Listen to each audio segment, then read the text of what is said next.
externa no está revestida por mesotelio y por lo tanto no es una verdadera serosa, sino que es simplemente una adventicia, ¿ya?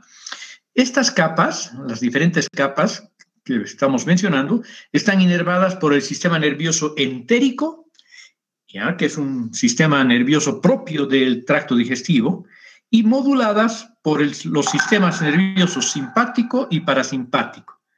Y además, como muchos de los órganos que estamos estudiando, reciben fibras sensitivas o sensoriales, ¿sí? Entonces, vamos a ir viendo en cada uno de estos órganos que conforman el tubo digestivo los diferentes componentes del plan general de organización, pero también las características propias de cada uno de estos segmentos, ¿no? El esófago no es exactamente igual, aunque tiene una mucosa, una submucosa, una muscular. Por ejemplo, la variante fundamental está a nivel de la mucosa, en el epitelio, ¿sí? Que en vez de ser cilíndrico, simple, como a lo largo del resto de los órganos, básicamente, es un epitelio escamoso, estratificado, no queratinizado, ¿no? Otra variante a nivel del esófago que vamos a ver es en la muscular externa, que tiene una interfase a nivel del tercio medio entre fibras musculares estriadas esqueléticas y fibras musculares lisas, ¿de acuerdo?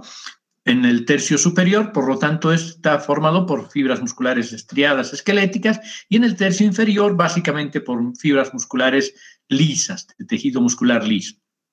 Otra variante importante que tiene el esófago es a nivel de la cuarta capa, la capa externa, que en realidad no está revestida por un mesotelio, puesto que está inmersa en el mediastino y se continúa con los órganos vecinos simplemente a través de la adventicia, ¿no? Sin un revestimiento mesotelial, ¿de acuerdo? En el estómago, pues hay muchas importantes variables, tanto a nivel de la mucosa como a nivel de la muscular, ¿sí? En la mucosa, sobre todo, hay muchas variantes porque el epitelio, si bien es cilíndrico simple básicamente, tiene diferentes áreas territoriales, como son, por ejemplo, las glándulas cardiales, las glándulas fúndicas, las glándulas pilóricas o antropilóricas, y las zonas de transición entre el esófago y el estómago y entre el estómago y el duodeno, que tienen sus propias características. Lo mismo ocurre en la muscular, como les decía, donde se suma una tercera capa oblicua interna, ¿ya? Y claro, la serosa, puesto que es un órgano esencialmente peritoneal, está formada por una verdadera serosa con un revestimiento mesotelial y que tiene además asociación a elementos de fijación, como son, por ejemplo, el mesenterio, ¿no? Y los epiplones, además, ¿no? El epiplón mayor, el epiplón menor, en la curvatura menor, el epiplón menor, y en la curvatura mayor, el epiplón mayor. Lo mismo ocurre con el intestino delgado. En el intestino delgado hay algunas variantes importantes, como por ejemplo la presencia de microvellosidades intestinales, de pliegues circulares o pliegues conniventes y de microvellosidades más desarrolladas que en el resto de los órganos que forman este conducto, ¿ya? Por otra parte, bueno, hay los mismos componentes básicos, ¿no? Y en el colon desaparecen las microvellosidades y aumentan a nivel del epitelio las células caliciformes y el tejido linfoide asociado a la mucosa, ¿no? Y en la muscular también hay una variante interesante que se trata de la discontinuidad, no total, pero una discontinuidad de las fibras, de la capa externa de las fibras musculares, de la muscular externa o propia, en donde se forman unos aglomerados longitudinales que se conocen como tenias, que son las tenias del colon, ¿ya? Entonces, a lo largo de muchos de estos órganos van a ir, además de las variantes importantes que he ido señalando hasta ahora, otras más interesantes, como por ejemplo en el duodeno, que es la primera porción del intestino delgado, el acoplamiento de los conductos de excreción o de secreción exocrina del hígado y del páncreas, ¿sí? La producción exocrina del hígado desemboca junto con la secreción exocrina del páncreas a nivel del duodeno por la ampolla de Vater, ¿sí? Por los conductos, ya sea el colédoco por una parte o el de Virchow por otra parte, que se asocian generalmente para desembocar en un solo conducto a nivel de la ampolla de Vater, aunque puede haber variantes anatómicas, como han estudiado en anatomía, si es que ya lo han hecho, ¿no? Entonces, vean ustedes, hay muchas características comunes, pero también hay diferencias notables e interesantes a lo largo de todo este conducto. Y justamente por esto vamos a ir recorriendo paulatinamente y poco a poco por todas las estructuras de este conducto. No sin antes relevar el hecho de que en todas vamos a ir describiendo, en todas estas estructuras vamos a ir describiendo, aunque con pequeñas variantes o muchas variantes, estas 4 capas que forman la pared de este conducto hueco, ¿sí? La mucosa, la submucosa, la muscular y la serosa. Y tampoco hay que olvidarse que este es un tubo hueco y que tiene, por lo tanto, una luz. Y en la luz es donde ocurren las principales variables del alimento, ¿sí? Por la presencia de los diferentes tipos de secreciones de la mucosa y de los órganos vecinos de las glándulas asociadas, diríamos, al tubo digestivo, incluyendo las glándulas salivales desde la boca, que ya hemos estudiado en la anterior clase, ¿sí? Muy bien. Entonces, aquí tenemos las principales características de estas 4 capas que forman el común denominador de los diferentes órganos que forman el sistema digestivo, ¿sí? Bueno, ¿me siguen escuchando? Sí, doctor. Perfecto. Sí, doctor. Muy bien, muy bien. La mucosa, después hablamos de la submucosa en sus principales características, ¿ya? La mucosa está compuesta por 3 estratos concéntricos, ¿no ve? Hacia la luz, un revestimiento epitelial húmedo con funciones secretoras y absortivas, sobre todo, ¿ya? Secretoras y absortivas, amén de cumplir otras funciones como, por ejemplo, la protección, la hidratación, la lubricación de los alimentos, etcétera, etcétera. Pero sus principales funciones de la mucosa son secretoras y absortivas. Y por debajo, siempre de todos los epitelios, hay obviamente una membrana basal, pero es parte de, digamos, de la lámina propia que está subyacente a la mucosa, al epitelio de la mucosa, ¿ya? Entonces tenemos un componente que es el epitelio, el revestimiento epitelial húmedo con funciones secretoras y absortivas. Por debajo tenemos una lámina propia de tejido conjuntivo fibroelástico, ¿sí? Fibroelástico, algunos autores lo describen como fibro colagenoso denso y regular, otros más bien laxo, en fin, ¿ya? Y en esta lámina propia vamos a encontrar eventualmente glándulas, no en todos los territorios. Por ejemplo, se me ocurre ahora en el esófago, en el techo distal, a nivel del duodeno, podemos encontrar, bueno, glándulas asociadas a la mucosa, perdón, ¿no? Luego tenemos tejido linfoide asociado al tracto gastrointestinal o a la mucosa, ¿no? El MALT del tracto gastrointestinal lo conocemos propiamente como GALT, ¿ya? Y elementos vasculares, obviamente, y nerviosos, claro, ¿sí? Luego tenemos una musculatura, ¿sí? Que es la propia de la mucosa, que es la muscular de la mucosa, encargada de la motilidad de este estrato, de la mucosa propiamente dicha, ¿ya? Luego tenemos la submucosa que subyace a la mucosa. A partir de la muscular de la mucosa está la submucosa, que es un componente formado principalmente por tejido conjuntivo, ¿ya? Por tejido conjuntivo, ¿de acuerdo? Aquí tenemos en amarillo la submucosa. Es más grueso este tejido conjuntivo y sustenta físicamente a la mucosa y le provee de muchas estructuras asociadas. Por ejemplo, nervios, ahí está el plexo de Meissner, que tiene una acción que facilita la actividad secretora de la mucosa, el movimiento de la mucosa y la regulación del flujo sanguíneo, ¿sí? Luego tenemos vasos sanguíneos, hay un plexo vascular importante, el plexo submucoso. Algunos autores consideran a este componente del tracto digestivo como el componente vascular, ¿no? Porque tiene los vasos sanguíneos que nutren la mucosa y obviamente la submucosa. Y también tiene tejido linfoide o linfático. Ahí está el GALT también, lo mismo que en la mucosa. Hay aquí, en algunos territorios, incluso más desarrollado que en la mucosa. Y en algunas regiones tiene glándulas, ¿ya? En algunas regiones tiene glándulas, como por ejemplo, a nivel, ahora sí, en el duodeno o en el esófago, ¿no? Tenemos las glándulas de Brunner en el esófago, las glándulas esofágicas en el esófago, en fin, ¿ya? Luego tenemos la tercera capa, que suele consistir en un patrón general, diríamos, en una capa circular interna y en una capa longitudinal externa. En realidad ni son muy circular ni muy longitudinal la distribución de estas fibras musculares lisas, sino que se trata la interna de una espiral compacta y mientras que la externa se trata de una hélice ligeramente elongada. Ambas son, ya dijimos, de músculo liso. ¿Sí?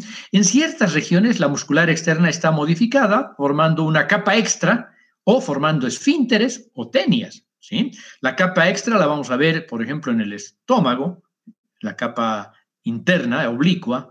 Los esfínteres, el esfínter esofágico que no está muy bien desarrollado, pero el esfínter pilórico muy bien desarrollado, ¿no? Y también en el distal, también a nivel del ano.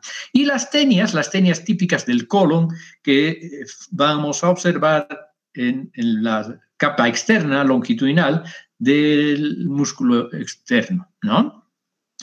Bueno, en la muscular externa existe un sistema nervioso importante. Por una parte, las células intersticiales de Cajal, que estructuralmente, o sea, morfológicamente, son parecidas a las células del músculo liso, pero pueden tener la capacidad de experimentar contracciones rítmicas y esto sirve para la contracción muscular, ¿sí? Para dar inicio a la contracción muscular. O sea, es una especie de marcapaso de la musculatura intestinal, bueno, de la inervación de la musculatura intestinal, ¿sí? Por otra parte, aparte de las células intersticiales de Cajal, entre las capas musculares, circular interna y longitudinal externa, hay plexos vasculares, pero sobre todo los más conocidos plexos, que son los nerviosos, los plexos nerviosos. Aquí este plexo nervioso se conoce como plexo de Auerbach, ¿ya? Por otra parte, hay que decir que funcionalmente hablando, la muscular externa actúa en el mezclado y propulsión del contenido luminal a lo largo del tubo digestivo mediante la acción peristáltica, ¿sí? Si la muscular de la mucosa se encarga de la motilidad de la mucosa, ¿ya? La muscular externa se encarga del peristaltismo. ¿Ok? Muy bien, gracias a la acción de los plexos nerviosos y del marcapaso de las células intersticiales de Cajal. Por último, hacia afuera, ¿ya? Tenemos una capa externa que se puede considerar una serosa o una adventicia, dependiendo si está o no cubierto con mesotelio, ¿no? Si está realmente revestida por un mesotelio, que es un epitelio simple y plano, muy sencillo, se habla de la serosa, pero si carece del mesotelio, hablamos de una adventicia, ¿ya? Estas serosas se hallan justamente a nivel de las partes libres del tubo digestivo, donde el tubo digestivo tiene motilidad y por lo tanto puede tener fricción con otras vísceras. Y entonces el mesotelio sirve para reducir las fuerzas de fricción durante los movimientos digestivos. Y la adventicia, claro, está ubicada a nivel del mediastino en el esófago y a nivel de los órganos que son retroperitoneales en el tubo digestivo abdominal. Por ejemplo, gran parte del duodeno, la porción distal del recto, ¿no? Son retroperitoneales y por lo tanto carecen de mesotelio y por lo tanto solamente poseen como última capa, como capa externa mejor, una adventicia, ¿sí?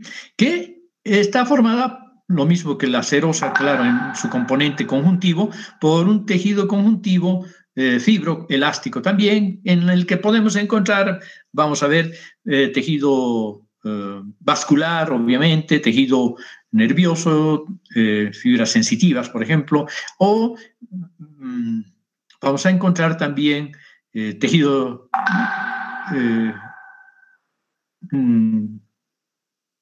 fibro conjuntivo con fibroblastos, tejido adiposo, ¿ya? Tejido adiposo además, ¿ok? Muy bien. Entonces, ahora vamos a ir hablando de las principales características de los diferentes segmentos que forman el tracto digestivo, como ya hemos ido viendo, ¿sí? Primero hablaremos del esófago. El esófago es un tubo muscular de unos 25 centímetros que transporta el bolo alimenticio, ¿ya? Es un conducto de transporte, pero que sin embargo fisiológicamente y fisiopatológicamente da muchos problemas eventualmente, ¿ya? Es un territorio donde hay bastante patología. Cuando vean ustedes patología, la anatomía patológica y patología especial, van a ver ustedes la enorme cantidad de patologías que se pueden presentar en el esófago y que tiene una clínica muy destacada, como por ejemplo la disfagia, ¿no? Bueno, estructuralmente, ¿qué podemos decir del esófago? Está formada por una mucosa, una submucosa, un músculo externo, una muscular externa, y una adventicia, puesto que carece de mesotelio, como ya dijimos, ¿no? La mucosa está revestida por un epitelio grueso, escamoso, estratificado, ¿no? No queratinizado. Escamoso quiere decir plano, ¿ya? Que se extiende sobre una lámina propia, bastante importante también, que es de carácter fibroelástico, ¿sí? Y una muscular de la mucosa, que tiene un espesor variable. En algunos territorios está formado por un solo estrato de fibras musculares lisas discontinuas, pero cuando ya se acerca al estómago ya hay dos verdaderas capas, una circular interna y una longitudinal externa, ¿ya? Muy bien. El epitelio es grueso, ya decíamos, y en el citoplasma del epitelio vamos a encontrar estos queratinocitos muy parecidos a los de la piel, pero que no llegan a queratinizar en forma ortoqueratósica, simplemente se aplanan en su superficie apical, ¿ya? En la parte aluminal. Y van acumulando un poco de elementos citoqueratínicos, ¿cierto? Pero sobre todo esta claridad perinuclear que ustedes ven en estas células, a nivel de esta parte media sobre todo, es porque acumulan glucógeno que acompaña hasta el final a las células conforme van madurando, ¿sí? Muy bien. Su borde irregular, el borde donde están las células germinativas o madre de este epitelio, tiene estas crestas muy desarrolladas, por eso es un borde muy irregular. Y en la lámina propia, claro, vamos a ver un tejido linfoide asociado. Vean todos estos puntitos oscuros, negritos, son los núcleos de los linfocitos, células plasmáticas y otras células del sistema de los leucocitos, ¿no? Del sistema de defensa que hay. Y aquí tenemos un poco de la muscular de la mucosa. Vean, son fibras musculares bastante gruesitas, forman un estrato bastante grueso, pero discontinuo, ¿ya? Entonces, por otra parte tenemos el músculo. Bueno, la submucosa, primero la submucosa tiene en la parte distal del esófago, tiene glándulas que son de tipo mucoso, o sea, secretan mucina, ¿sí? Y tejido linfoide, también sigue habiendo tejido linfoide asociado, ¿no? Y vasos sanguíneos, este es el estrato vascular por excelencia. Lo mismo que en la adventicia hay vasos sanguíneos, en la submucosa es donde más vasos vamos a ir observando. Bueno, decíamos después viene la muscular, que tiene un espesor muy importante. De hecho, decíamos como definición que es un tubo muscular, claro, revestido por epitelio y tiene todas las capas pertinentes, pero es sobre todo un tubo muscular, ¿no? Un tubo muscular que está dividido, músculo que está dividido en dos capas, una capa interna circular y una capa longitudinal externa.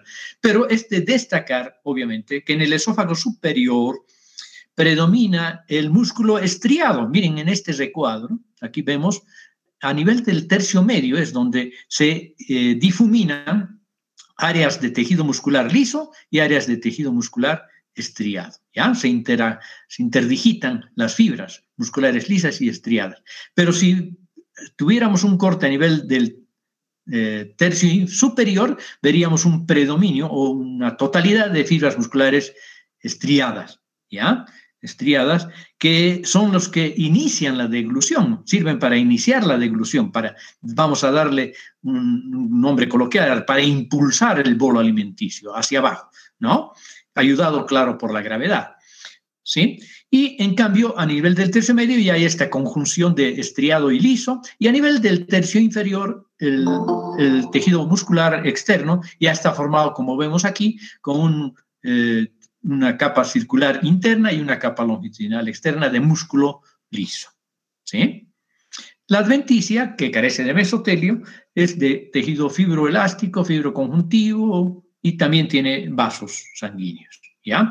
Luego tenemos, al salir, en el punto de salida del esófago, encontrándose con el estómago, la unión esófago-gástrica, ¿ya? La unión esófago-gástrico, que es, hay que recalcar esto importante, ya tienen que tener conciencia de esto, un punto frecuente de alteraciones patológicas que tienen mucho que ver con el reflujo del contenido ácido del estómago hacia el esófago, provocando esofagitis que puede convertirse en crónica y que puede dar lugar a unas metaplasias, ¿sí? ¿Qué es la metaplasia? La transición, la transformación de un epitelio maduro o de un tejido maduro por otro tejido maduro, en este caso de un epitelio que es escamoso estratificado, que en esa porción de metaplasia es reemplazado por un epitelio columnar, sobre todo de tipo intestinal, que es un punto flaco, un punto débil, que se puede convertir en el sitio de aparición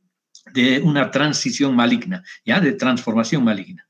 ¿Ok? Entonces, esta unión esófago-gástrica es muy importante. Como la vemos aquí, vean ustedes aquí en esta foto macroscópica, vemos el epitelio escamoso, estratificado plano, que tiene macroscópicamente una coloración blanquecina, ligeramente rosada, versus el color que tiene la mucosa columnar del estómago. Y vean, lo que quiero llamar la atención es la transición abrupta que hay entre un epitelio escamoso, estratificado, no queratinizado, y un epitelio glandular, columnar, cilíndrico.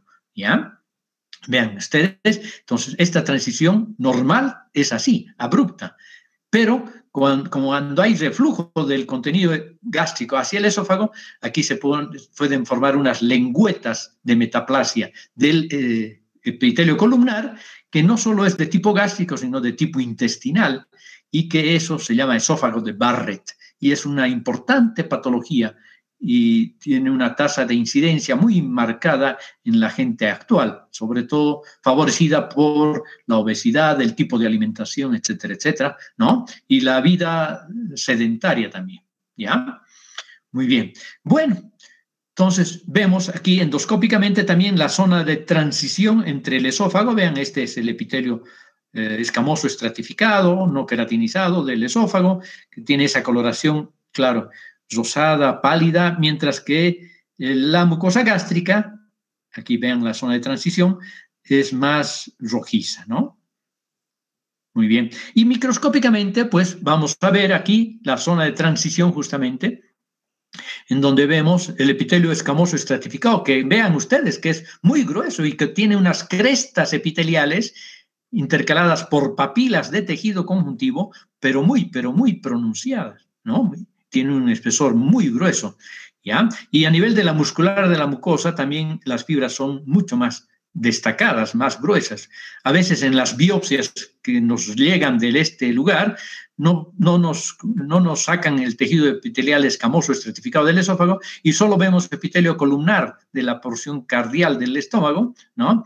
Pero podemos darnos cuenta de que es de esta región que han tomado la muestra porque la muscular de la mucosa es muy gruesa, ¿ya? Y está dispuesta en dos capas, ¿de acuerdo? Bueno, pero vean ustedes, lo que aquí más interesante es que vean que el epitelio escamoso llega hasta este punto y de manera súbita se transforma en un epitelio columnar, glandular, ¿ya? Esta es la zona del cardias de la mucosa gástrica, ¿ya? Y vean los otros componentes, ¿no? El tejido linfoide asociado a la mucosa, vean, aquí hay mucho más tejido linfoide en esta zonita, ¿sí? Y en la fotomicrografía óptica del de arriba, en este recuadro, podemos ver el epitelio esofágico, ¿no? Que está seguramente más dilatado, porque cuando no está dilatado, porque el esófago en realidad es un tubo de tránsito virtual, que solo se distiende cuando el bolo alimenticio lo está atravesando, ¿ya? Bueno, pero vean la presencia a nivel de la submucosa de estas glándulas mucosas, ¿ya? Aquí está la muscular de la mucosa, aquí está la lámina propia de la mucosa, y aquí está el epitelio de la mucosa. Aquí hay tejido linfoide asociado a la mucosa que puede estar disperso como esto, disperso, o puede estar formando agregados linfoides e incluso folículos linfoides o nódulos linfoides, como habla la literatura anglosajona, ¿no? Y aquí tienen ustedes las glándulas submucosas que, como ven, sus unidades secretoras son de células con citoplasma pálido, puesto que son secretoras de moco, ¿ya? Y aquí tenemos la muscular, en donde hay músculo estriado y músculo liso, ¿sí? Aquí hay parches de músculo estriado, parches de músculo estriado. Aquí domina el músculo estriado hacia afuera y hacia adentro el músculo liso. Entonces, esta es una zona de transición que probablemente corresponde al tercio medio del esófago. Mientras que en el tercio distal también podemos encontrar glándulas, pero que no están representadas en esta fotografía. Y aquí tenemos una visión panorámica del esófago, ¿sí? Voy a sacar esto que me había olvidado sacar. Ya, ahora sí. ¿Cómo se saca esto? Ya. Bien, aquí tenemos entonces una visión panorámica del esófago. Vean que es un conducto cuya luz, cuando no está atravesando el bolo alimenticio, está prácticamente colapsada, ¿sí? Podemos ver los diferentes estratos que hemos mencionado. Tenemos la mucosa, que más o menos está hasta aquí, el epitelio, que como verán es muy grueso, luego tenemos la lámina propia, la muscular de la mucosa. Luego tenemos la submucosa, en donde podemos ver glándulas, podemos ver vasos sanguíneos, ¿sí? Luego tenemos la muscular externa, que puede ser solamente músculo liso, solamente músculo estriado o una interdigitación entre los diferentes tipos de fibras. Y por último tenemos la adventicia, que carece de mesotelio, ¿sí? Bueno, del esófago, que termina en esta unión esófago-gástrica, ¿no? Vamos al estómago.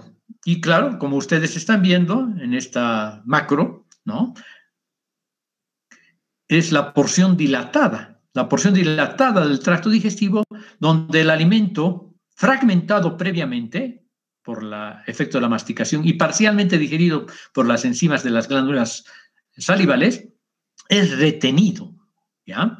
Sirve para eso, sobre todo, para retenerlo mientras es macerado y parcialmente nuevamente digerido, ¿ya? En el extremo inferior se halla el esfínter pilórico, ¿sí?, que impide el paso del alimento hasta que este alimento, por la maceración y la digestión, se haya convertido en el quimo. O sea, el alimento entra como bolo alimenticio y sale como quimo. ¿De acuerdo? ¿Sí? Muy bien. Los anatomistas subdividen el estómago en 4 regiones. Tenemos el cardias, el fondo, ¿sí?, que es desde este punto hasta este punto, el cuerpo, que es extenso, ¿no?, que se extiende, el fondo que se extiende por encima de un plano horizontal que atraviesa el orificio esofágico inferior, ¿no?, sería este más o menos. Luego tenemos el cuerpo, que decíamos que está ubicado por debajo de este plano y es el mayor territorio del estómago, cubre la mayor parte del territorio del estómago, y el antro pilórico, ¿sí?, que es a partir de la incisura angularis hasta la unión con el duodeno, ¿sí?, y que tiene forma de embudo, y que termina en el píloro, que es una porción más estrecha debido a un engrosamiento de la pared muscular que forma el esfínter pilórico, ¿sí?, que se encuentra en el límite del duodeno. ¿De acuerdo? Eso es la posición de los anatomistas, y también hablan de una curvatura menor, de una curvatura mayor, en fin, ¿no? Bueno, pero desde el punto de vista histológico, ¿no? Desde el punto de vista histológico, el estómago se divide en 3 regiones, esto de acuerdo al tipo de glándulas que contiene cada una de estas regiones, ¿sí? Y claro, hablamos de las glándulas cardiales en la región del cardias, de las glándulas pilóricas en la región del píloro y de las glándulas fúndicas que constituyen la mayor parte de la mucosa gástrica, puesto que están situadas tanto en el fondo como en el cuerpo, ¿sí? Tanto en el fondo como en el cuerpo, ¿de acuerdo? ¿Sí? Entonces, la región cardial, que está formada por glándulas cardiales, es la parte más cercana al orificio esofágico, ¿no? La región pilórica, que es la parte proximal con respecto al esfínter pilórico y contiene las glándulas pilóricas o antrales, y la región fúndica, que es la parte más grande del estómago, desde el punto de vista no anatómico, sino desde el punto de vista histológico de la mucosa, ¿ya? Que está situada entre el cardias y el antro pilórico y por lo tanto ocupa desde el fondo y el cuerpo del estómago desde el punto de vista anatómico y que está formado por glándulas, contiene las glándulas fúndicas y o también llamadas glándulas gástricas, algunos autores las llaman glándulas principales, ¿ya? Pero es mejor decir glándulas pilóricas, glándulas cardiales y glándulas fúndicas, ¿de acuerdo? Y de acuerdo a esto, las regiones, ¿sí? Aquí tenemos, vean, las glándulas cardiales, ¿no? Que tienen un epitelio superficial y unas foveolas, que vamos a hablar ahorita después, dentro de un ratito, vamos a hablar de las foveolas y de las glándulas, que vean ustedes, son ramificadas y que tienen unas foveolas poco profundas, mientras que las glándulas son más profundas. En relación al píloro, en cambio, las foveolas son profundas y las glándulas menos profundas, menos grandes. Y a nivel del fondo, pues ya más bien las glándulas son las grandes, ¿no? Las muy largas. Y las foveolas son relativamente escasas, ¿ya? Bueno. Antes de entrar a hablar de cada una de las regiones que acabamos de describir, bueno, que acabamos de mencionar solamente, hablaremos de la superficie interna del estómago que cuenta con estas arrugas que ustedes están viendo, que son pliegues longitudinales que involucran un submucosa y mucosa, ¿no? Que cuando se llena el estómago, obviamente se aplana, ¿no? Y que permite entonces distenderse al estómago. Estas son estrategias funcionales que tiene la arquitectura de la pared gástrica, ¿sí? Muy bien. Luego tenemos, además de estos pliegues longitudinales, tenemos los surcos o foveolas, ¿no? En la superficie interna del estómago se detectan surcos o hendiduras que se llaman foveolas y que ustedes ven en esta toma con el microscopio electrónico de barrido, ¿no? Que son poco profundos y dividen la mucosa en pequeñas regiones sobresalientes y regulares, denominadas regiones mamilares o mamelones, que serían estas partes elevadas, y las foveolas, que son las fositas, las depresiones, que también se llaman criptas gástricas. Este término de criptas gástricas no me gusta utilizar porque lo quisiera reservar para las criptas intestinales, que son más bien no las foveolas, sino no la parte superficial, sino las glándulas colónicas, ¿no? Que se llaman, y las glándulas intestinales, que se llaman criptas. Bueno, entonces vamos a hablar como foveolas o fositas solamente, ¿ya? Son orificios para la desembocadura de las glándulas, ya sea las glándulas pilóricas, cardiales o de las glándulas fúndicas, ¿ya? Y están tapizadas, como se ve aquí también en la microscopia electrónica por barrido, por células mucosas, que son las células mucosas superficiales. Hay que aclarar esto, que hay 2 tipos de células mucosas, por eso estas que revisten las fositas gástricas o foveolas gástricas son las células mucosas superficiales, ¿ya? Y que, claro, son poco profundas en la región del cardias y profundas en el píloro, como hemos visto en la anterior fotografía, ¿no? Estas serían las fositas poco profundas en el cardias y muy profundas en las glándulas pilóricas. Muy bien. Y claro, hablábamos de que estas foviolas están revestidas por las células mucosas superficiales que tapizan toda la superficie interna del estómago, en cualquiera de las regiones de las que veamos, ¿sí? Y forman, por lo tanto, una superficie secretora que protege al estómago de la autodigestión. Vean aquí, por ejemplo, podemos ver algo de moco en esta superficie y que es producida por estas células del epitelio superficial, que tienen esta forma, estas características, ¿ya?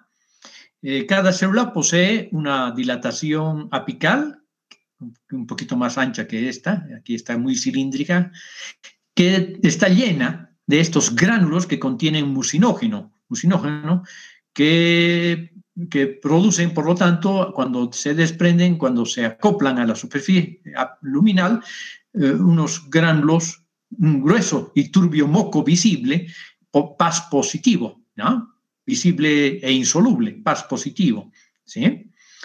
Que se transforma en mucina en contacto con el contenido ácido de la luz gástrica, ¿ya? Otras características importantes es que además estas células producen iones de bicarbonato atrapados en la capa mucosa para mantener un pH relativamente neutro luminal en esta parte superficial simplemente, ¿no?, de la mucosa. Mientras que el ambiente total del estómago es ácido, en la porción apical adherida, vecina a las células, al revestimiento epitelial, es relativamente neutro, ¿ya? Bueno, como todas las células epiteliales están unidas entre sí por complejos de unión, tienen un retículo endoplásmico y un Golgi y vesículas de secreción bastante importantes, puesto que producen mucopolisacáridos, tienen los núcleos dirigidos hacia la base, orientados hacia la base, y en la superficie apical tienen microvellosidades que son cortas, gruesas y que están revestidas por glucocálix también, ¿ya? Glucocálix, que es menos importante desde el punto de vista funcional que el glucocálix que vamos a estudiar en el intestino delgado, ¿ya? Pero aquí hay, en esta ubicación, en el glucocálix, que es relativamente neutro, como dijimos, pero un poco ácido, ahí es donde puede ser parasitado por Helicobacter pylori, que es una de las bacterias más importantes en la patología gástrica, ¿ya? Ahí es donde los patólogos vamos a observar la presencia de este agente bacteriano, que tiene la forma de un sacacorchito pequeño, ¿no?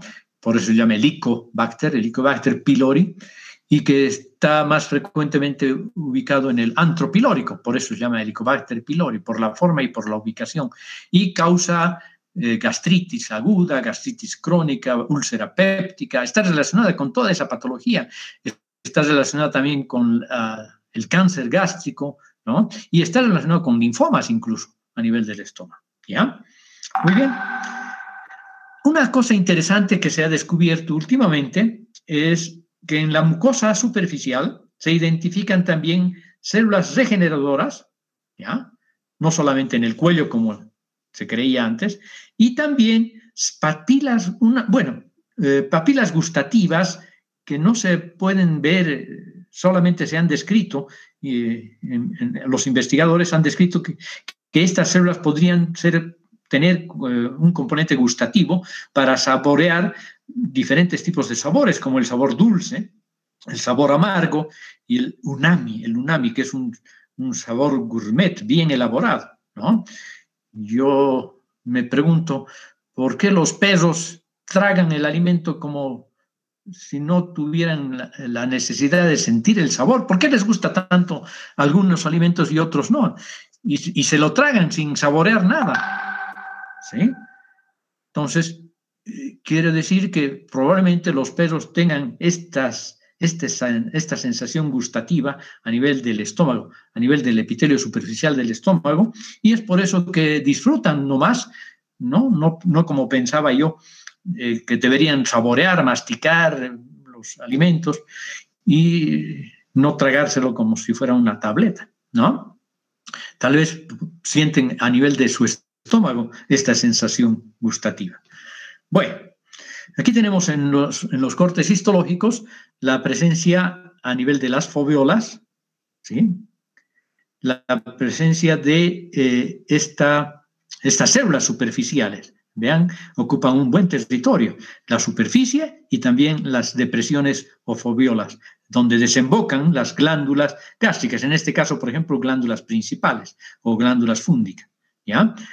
Muy bien. Entonces, esta porción de la foveola en este dibujo esquemático está tapizada por células mucosas superficiales, ¿ya? Luego tenemos el istmo, el cuello y el fondo en las células fúngicas, en las glándulas fúngicas, no en otras, ¿no? Pero bueno, aquí está el epitelio de revestimiento superficial localizado. ¿Me siguen escuchando? Sí, doctor. Sí, doctor. Sí, doctor. Estamos de suerte, estamos de suerte. Bueno, ahora vamos a ir a los diferentes componentes posteriormente, ¿no? De las glándulas gástricas. El epitelio gástrico, entonces, en general, en términos generales, segrega enzimas. Ya no estoy con...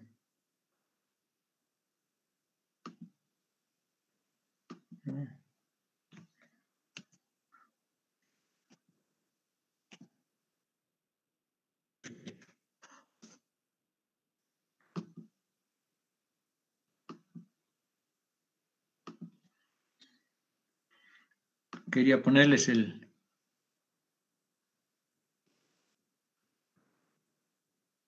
señalador de color, pero no. ¿Cómo dice el anterior? ¿Dónde dice puntero láser, doctor?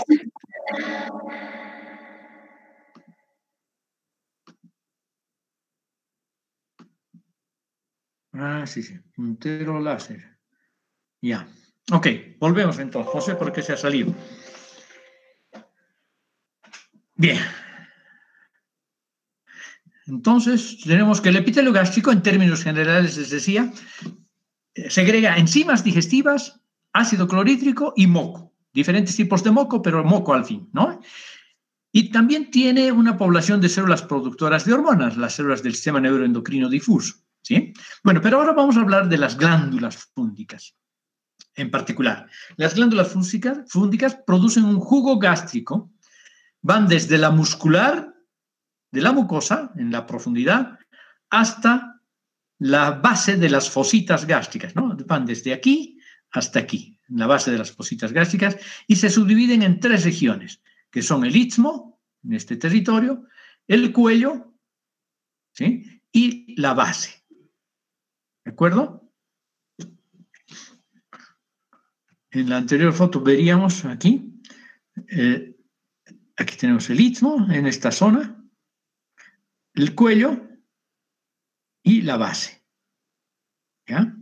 En este territorio, realmente el cuello es más largo que en el otro esquema, ¿sí? Aquí estaría la base, el cuello y el istmo, que es una pequeña zona de transición. ¿Ya? Bueno, no importa. Es una glándula tubular simple, ramificada, vean ustedes, tubular simple, pero que tiene ramificaciones pequeñas, a veces en pantalón, diríamos, ¿ya? Está formada por 6 tipos de células. Las células de revestimiento superficial, las células parietales fluosínticas, las células regeneradoras, las células madre o células de reserva, las células mucosas del cuello, las células principales o productoras de péptidos y las células del sistema nervioso endocrino, las células del sistema neuroendocrino difuso, que también se llamaban células apudantes, ¿sí? La distribución de estas variedades de células es un poco diferente en los tipos de glándulas, ¿ya? A nivel de la glándula fúngica también. En el istmo, por ejemplo, vamos a ver células de revestimiento superficial todavía, además de en las foveolas, y algunas células del sistema neuroendocrino difuso. En el cuello vamos a ver las famosas células mucosas del cuello, las células regeneradoras, las células parietales y algunas células del sistema neuroendocrino difuso. Y en la base van a encontrar principalmente las células principales y algunas células del sistema neuroendocrino difuso, ¿ya? Aquí tenemos entonces en amarillo las células parietales, en gris las células mucosas del cuello. En este tipo de lila, un lila azulado, vamos a tener las células principales, y en celeste vamos a tener las células del sistema neuroendocrino difuso, ¿ya?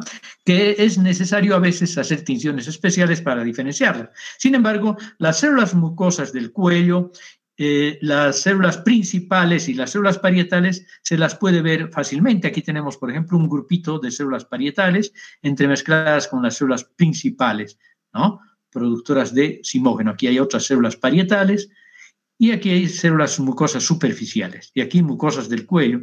Y claro, las células enteroendocrinas o del sistema del SNED no se las ve sino con tinciones especiales. Aquí podemos ver también las foveolas y las glándulas, vean las glándulas, y aquí podemos ver muchas células parietales, muchas células principales que están con un citoplasma más basófilo, y estas de citoplasma más claro, las células mucosas del cuello. Aquí se ven muy bonitas las células parietales y las células principales, fundamentalmente. Vean, las células parietales son más grandes, tienen un amplio citoplasma acidófilo, un núcleo centralizado o ligeramente dirigido a la base, mientras que el citoplasma de las células principales es basófilo y sus núcleos están polarizados realmente hacia la base, ¿no? Muy bien. Las células mucosas del cuello, ahora vamos a ir describiendo célula por célula, producen una mucosidad soluble que se mezcla con el quimo y lo lubrica, reduciendo, por lo tanto, la fricción durante su desplazamiento a lo largo del tubo digestivo, ¿sí? Son células cilíndricas parecidas a las células de revestimiento superficial, pero deformadas por la presión que ejercen las células vecinas, puesto que están a nivel del istmo y del cuello, sobre todo, ¿no? Y desde este punto de vista estructural, tienen microvellosidades cortas, un núcleo en posición basal, un Golgi y un retículo endoplásmico bastante desarrollados, ¿no? Y tienen mitocondrias también en la región basal sobre todo, y un citoplasma, miren, parecido al de la célula caliciforme, no tan desarrollado ni tan amplio, pero lleno de vesículas de secreción que contienen el moco soluble, ¿no? Que es lo que produce un moco soluble, ¿ya? Algunos autores hablan de un moco ácido, pero bueno, es un moco soluble. Y como en otras células epiteliales, tienen complejos de unión para unirse con las células vecinas, ¿no? Constituido estos complejos de unión con zónulas oclusivas y zónulas adherentes, ¿ya? Las células de reserva, células regeneradoras, células madre, proliferan para reponer todas las células especializadas que tapizan las glándulas fúngicas, ¿ya? No poseen muchos orgánulos, o sea, son indiferenciadas por lo tanto, pero disponen de una gran cantidad de ribosomas, ¿sí? Las recién formadas migran a sus nuevas posiciones, ya sea hacia arriba o hacia abajo, porque también restituyen la población de células superficiales, ¿no? Así como el resto de las otras variedades de células de las glándulas, ¿sí? Y tienen una tasa de proliferación alta, sobre todo las células de revestimiento superficial, las que van a reemplazar a las células de revestimiento superficial y las células del sistema neuroendocrino difuso y las mucosas del cuello. Estas tres tipos de células se renuevan cada 5 a 7 días, del todo se renuevan, ¿no? Bueno, las células parietales u oxínticas, las células parietales oxínticas son las que producen el ácido clorhídrico y el factor intrínseco gástrico, que se une con gran avidez a la vitamina B12 para favorecer su absorción a nivel del intestino, sobre todo a nivel del ileo, ¿ya? Son grandes, como ustedes están viendo, mucho más grandes que el resto de las otras células, redondeadas o piramidales, tienen esta forma piramidal, ¿no? Con una base más amplia que su porción apical, y están localizadas mayoritariamente en la mitad superior de las glándulas fúngicas, ¿sí? Más hay en las glándulas fúngicas que en las cardiales y en las pilóricas, pero también hay en las cardiales y en las pilóricas, ¿ya? Sus núcleos son redondeados, en posición basal, pero no totalmente basal, y el citoplasma es acidófilo debido a la presencia de gran cantidad de mitocondrias, ¿no? Destaca la presencia de estas invaginaciones de la membrana celular, de la membrana plasmática, hacia el citoplasma, formando lo que se conoce como los canalículos intracelulares, característica particular de estas células, ¿ya? Que tienen microvellosidades muy profundas, muy sobresalidas, mejor dicho, muy abundantes, ¿ya?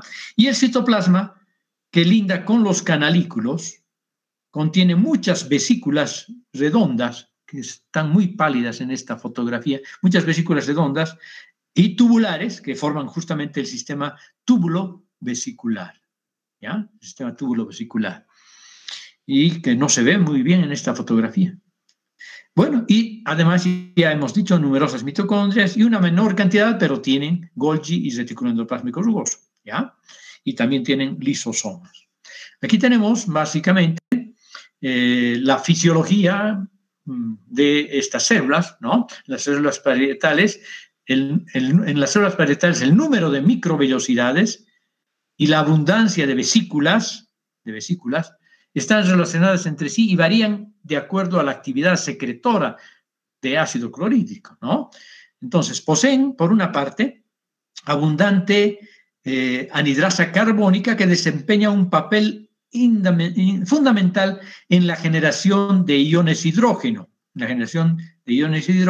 que es importante para la producción de ácido clorhídrico, ¿sí? La anhidrasa carbónica, entonces, ¿sí?, cataliza la transformación del ácido dióxido carbónico, ¿no?, a partir de la unión de CO2 y difunde a través de la membrana celular hacia los capilares, donde se disocia para formar el ácido carbónico, que vuelve a la sangre. El ácido carbónico vuelve a la sangre, ¿sí? Mientras que el hidrógeno, ¿sí?, va a ser bombeada hacia la luz de los canalículos mediante una bomba, que es la bomba de protones, las bombas de protones de potasio también incluido, ATPasa potasio, ¿ya? Hidrógeno. Los iones de cloruro, por otra parte, que se necesitan para formar el ácido clorhídrico, son transportados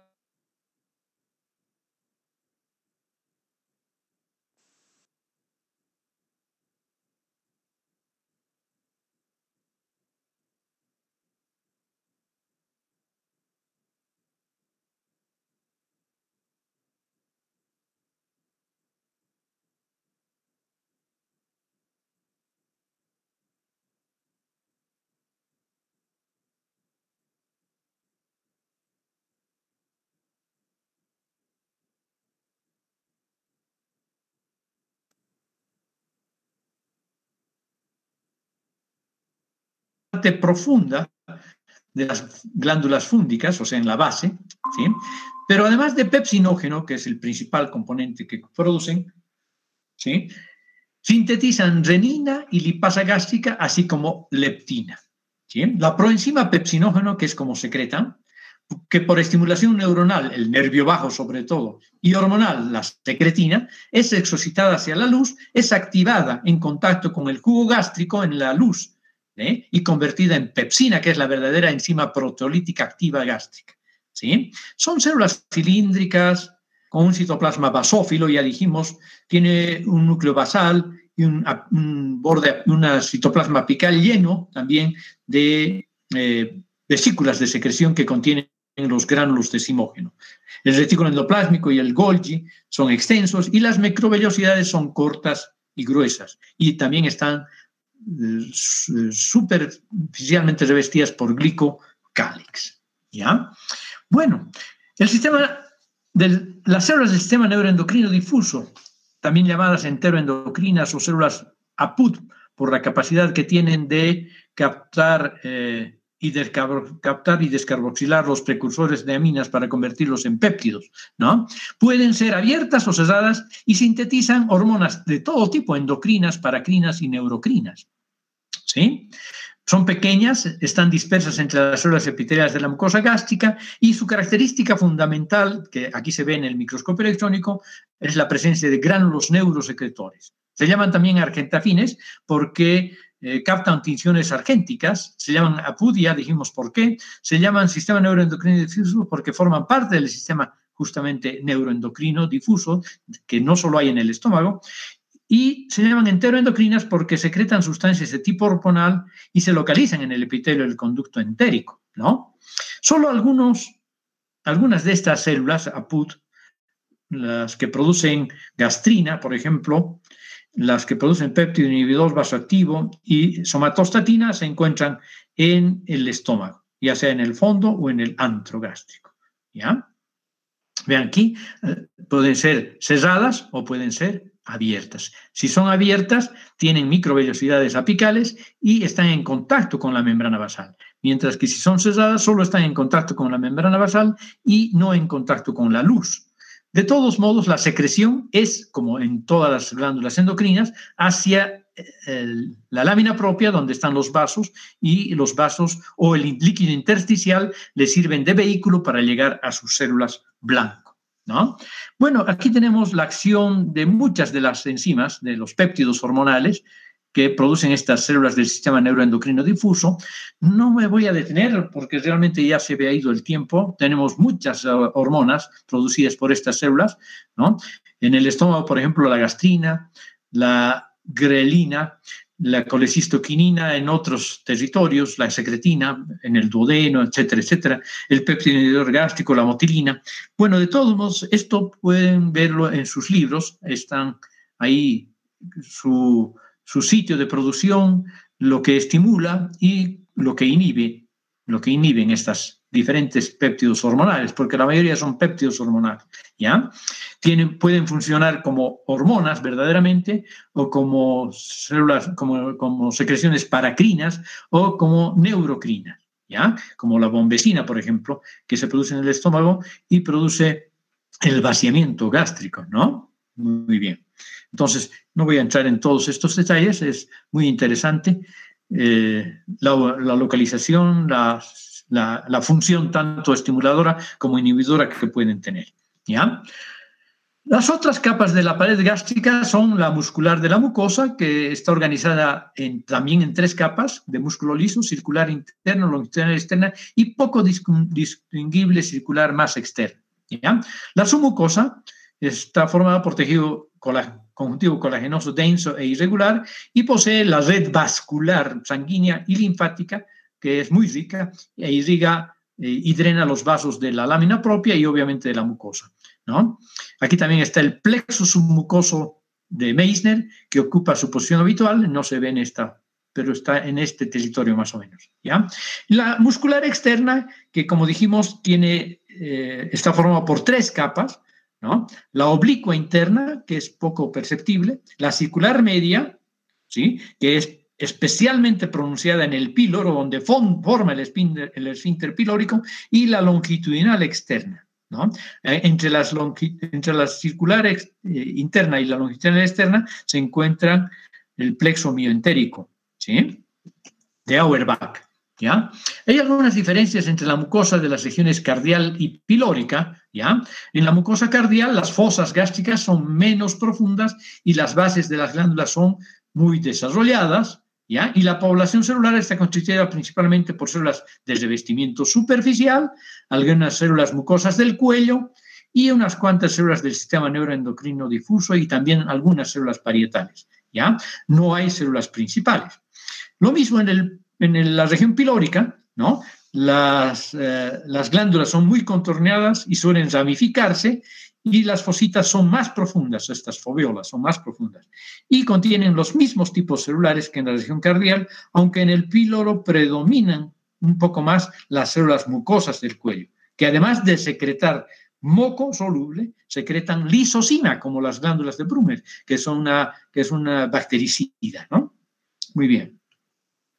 Bueno, el intestino delgado tiene 3 regiones, ¿sí? El duodeno, el yeyuno e ilion, regiones con unas características histológicas similares, pero con algunas diferencias que permiten su identificación. Es el segmento más largo del tubo digestivo, mide, según algunos autores, 7 metros, otros dicen 6, en fin. Digiere el material alimenticio y absorbe los productos terminales del proceso digestivo y tiene algunas características de la superficie luminal importantes que aumentan la superficie de trabajo de la porción del intestino delgado, ¿no? Estos son los pliegues circulares, que como ustedes ven son elevaciones semicirculares formadas por mucosa y submucosa, y que terminan ya hacia la mitad del ilion, o sea que en el ilion terminal no las hay, y tienen encargado de reducir la velocidad de desplazamiento del quimo.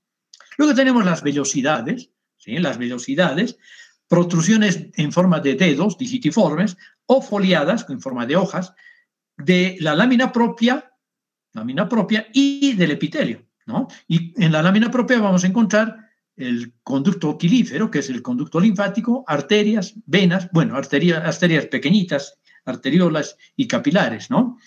Y también vamos a encontrar algunas fibras musculares lisas, que son más numerosas en el duodeno que en el yeyuno y el ilion. Me refiero a las vellosidades, a las microvellosidades. Más numerosas en el duodeno, van disminuyendo en el yeyuno y mucho menos en el ilion, ¿ya? Y luego tenemos las criptas de Lieberkühn, que son las glándulas, ¿ya? Las glándulas de Lieberkühn, que son invaginaciones del epitelio hacia la lámina propia de tejido fibroelástico, ¿no? Y las microvellosidades, que son modificaciones del plasmalema apical. Aquí tenemos las microvellosidades, ¿no? Los pliegues circulares aumentan o multiplican por 2 a 3 veces la superficie de trabajo, las vellosidades por 10 veces y las microvellosidades por 20 veces, a veces un poco más, ¿ya? Bueno, las células, la mucosa intestinal primero, consta de 3 capas habituales: un epitelio cilíndrico simple, una lámina propia y una muscular de la mucosa. Y el epitelio está formado por varios tipos celulares, entre los que tenemos que destacar los enterocitos o células absortivas, las células caliciformes, las células del sistema neuroendocrino difuso. Hay algunas células que no hemos visto todavía, las células M, las células regeneradoras que están en todo el tracto digestivo, las células intermedias y las células de Panet, que están sobre todo en el duodeno, en el fondo de sus glándulas, ¿ya? Aquí tenemos entonces las válvulas conniventes, aquí tenemos las vellosidades y obviamente las microvellosidades que forman este ribete en cepillo. Son cilíndricas, altas, con el núcleo en forma de puro, localizadas, orientadas en este sentido, y apoyada sobre una membrana basal que se apoya sobre una lámina propia que tiene tejido linfoide difuso, ¿no? Y vasos y todo lo que hemos visto. Aquí tenemos otra vez las vellosidades y las glándulas de Lieberkühn, ¿no? Y aquí tenemos diferentes tipos de células, muchas de las cuales se parecen a las que ya hemos visto, pero vamos a hablar de algunas de ellas que tienen importancia, ¿sí? Los enterocitos, también denominadas células secretoras o células absortivas, mejor dicho, también, además de absorber, tienen funciones secretoras, puesto que producen enzimas necesarias para la digestión terminal y la absorción de los alimentos, así como la secreción de agua y electrolitos, ¿sí? Son las más numerosas del intestino delgado, ¿no? Cuya principal función es absorber. ¿Y qué absorben? Monosacáridos, aminoácidos, ácidos grasos, monoacilgliceroles, electrolitos, agua y muchas otras sustancias. Pero para que se absorban estas cosas tienen que haber enzimas, sistemas enzimáticos. Además de los que aportan el hígado y el páncreas, tienen que producir sus propias enzimas, sus disacaridasas, sus peptidasas, etcétera, para favorecer la absorción, la transformación de péptidos de mayor tamaño en péptidos de menor tamaño, ¿no? Son, estructuralmente hablando, cilíndricas, altas, ¿sí? Tienen muchos orgánulos, ¿no? Retículo endoplásmico, Golgi, etcétera, etcétera, mitocondrias, en fin, todo lo que se necesita para tener una actividad metabólica alta, y tienen un destacadísimo borde estriado formado por numerosas microvellosidades, cuyos extremos también están cubiertos de glucocálix grueso, en donde están justamente esas enzimas que producen las disacaridasas, las dispeptidasas, etcétera, ¿no? Además, participan en la defensa inmunológica porque elaboran la proteína secretora que se une a la proteína J del anticuerpo y protege a la inmunoglobulina A producida por las células plasmáticas derivadas de los linfocitos B a nivel del tejido linfoide difuso o de los nódulos linfoides subyacentes en la lámina propia y en la submucosa, ¿ya?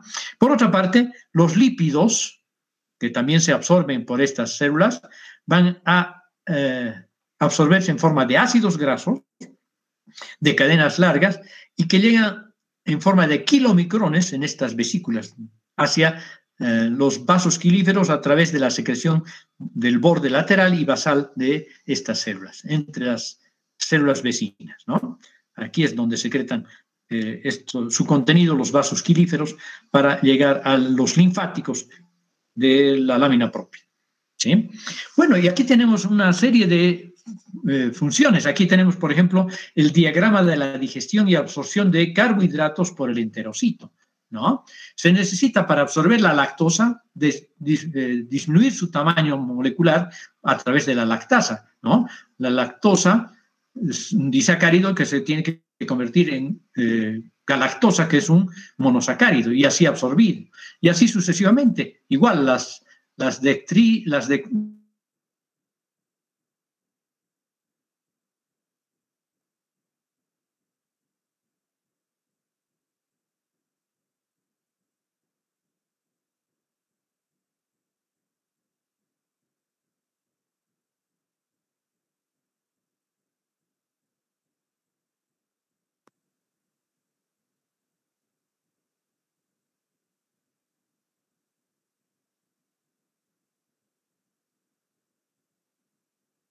de las proteínas, ¿sí? Se necesita activar a las enzimas pancreáticas, ¿no? El tripsinógeno se tiene que convertir en tripsina por acción de la enterosinasa. La enterosinasa es otra enzima producida por los enterocitos, o sea, las células absortivas, que van a activar todos los sistemas enzimáticos inactivos del páncreas o proenzimas pancreáticas en sus porciones activas, ¿ya? Y estas porciones activas van a formar parte también de las proteasas que favorecen la absorción junto con las peptidasas, van a absorber las proteínas hacia los capilares, ¿ya? Las células caliciformes representan glándulas exocrinas unicelulares dispersas entre otras células del epitelio intestinal, producen un producto que se llama mucinógeno, que se hidrata para formar la mucina que cuando se mezcla con el contenido luminal comienza a llamarse moco, ¿sí? Y que lubrica, por lo tanto, el contenido, el quimo, ¿ya?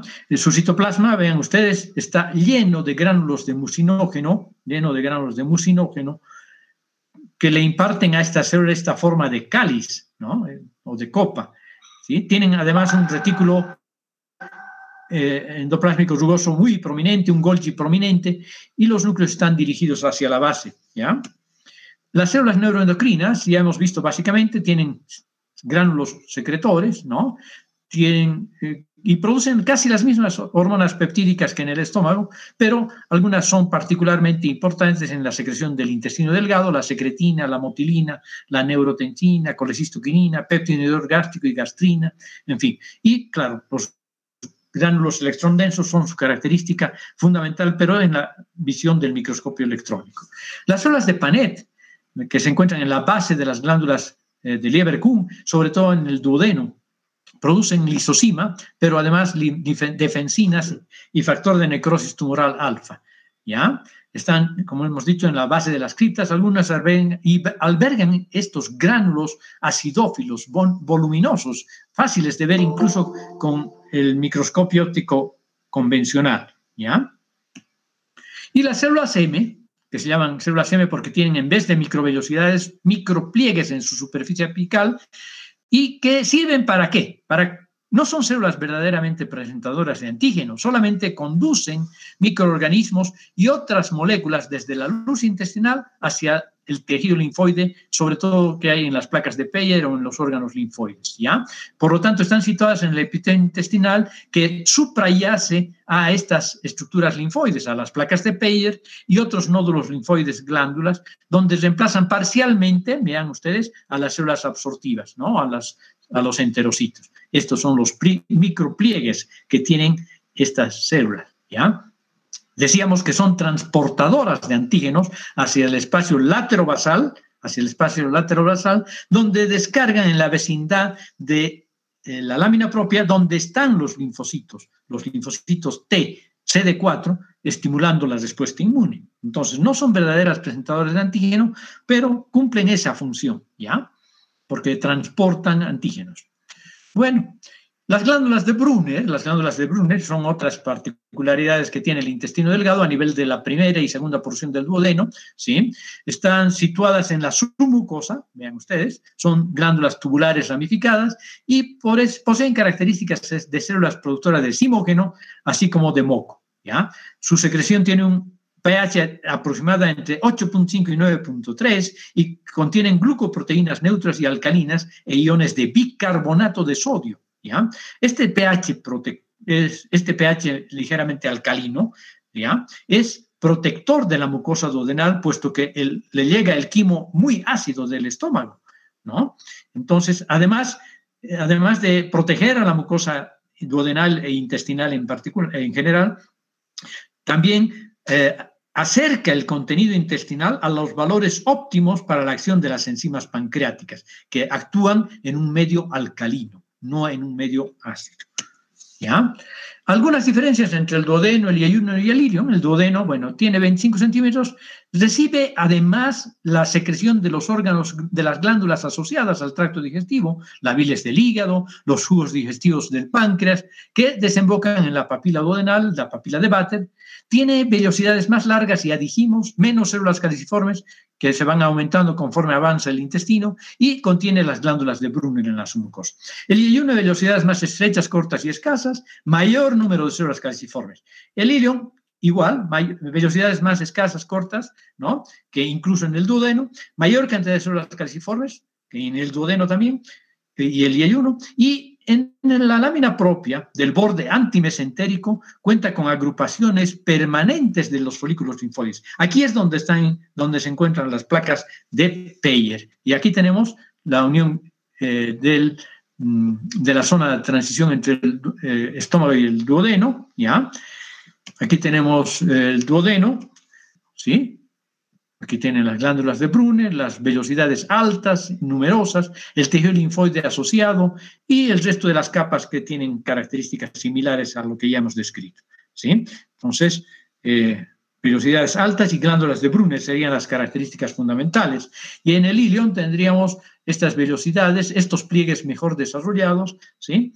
Luego, las características van aumentando un poco en número las células caliciformes.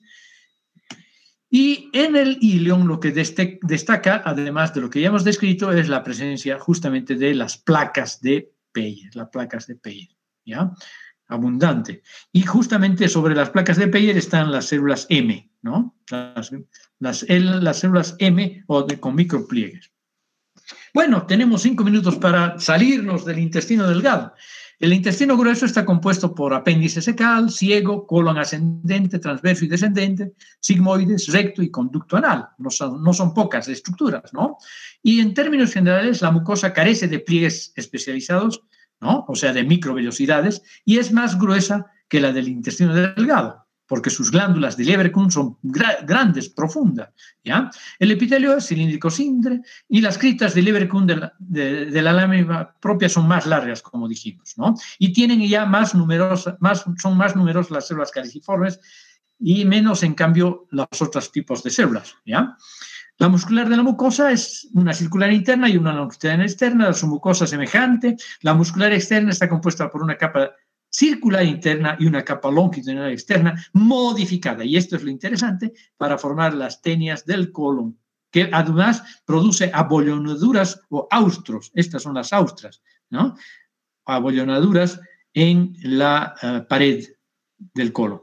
La serosis y la adventicia son semejantes, pero además tienen los denominados apéndices epiploicos, que son proyecciones digitiformes o saculares, mejor, de tejido adiposo fundamentalmente, ¿ya?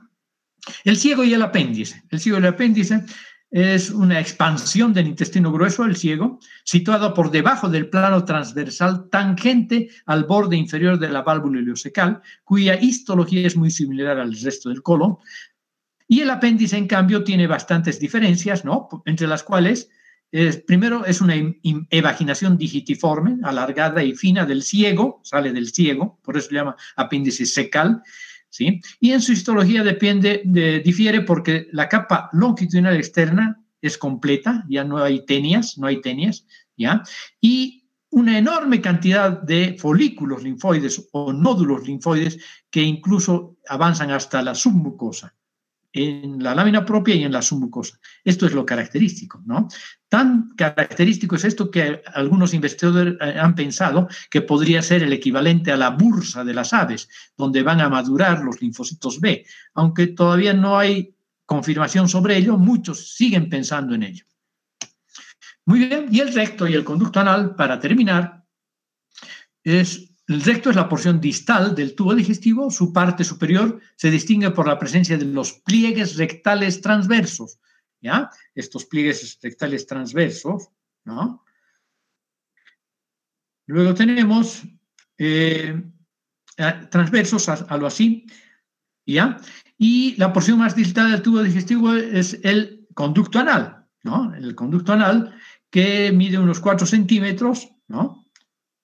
El canal anal, y se extiende desde la cara superior del diafragma, la cara superior del diafragma pelviano hasta el ano, ¿ok? Su parte superior posee pliegues, esta vez sí, longitudinales, ¿no? Entre las cuales se encuentran los senos o columnas, entre los senos anales, los senos anales. Los pliegues longitudinales forman las columnas de Morgagni y entre las depresiones entre los pliegues se llaman los senos anales, ¿ya? El conducto anal se divide en 3 zonas según las características del revestimiento epitelial, ¿ya? Aquí tenemos la parte colorectal, que está revestida por epitelio cilíndrico simple, glándulas y Leber-Kuhn todavía. La zona de transición, que está formada por un epitelio que va desde cilíndrico simple a estratificado cilíndrico a plano estratificado, ¿ya? Plano estratificado que se continúa en la zona pavimentosa, que es la tercera zona del ano, y que se continúa posteriormente ya con la piel. Por dentro podemos observar el esfínter anal interno, músculo liso, en un engrosamiento de las fibras circulares internas sobre todo, y por fuera la musculatura estriada esquelética que obedece a la voluntad y que nos permite regular la excreción de las heces focales. Aquí podemos tener un aumento de la porción de la zona colorectal, aquí la zona de transición y la zona escamosa, que se va mimetizando paulatinamente con la piel del ano, perianal en realidad. ¿Sí? Muy bien, jóvenes. Al principio estábamos yéndonos más despacio, hubiera sido lindo tener más tiempo. Al final hemos tenido que correr un poco, pero espero que haya sido captada su atención y haya entendido la explicación. ¿Me siguen escuchando?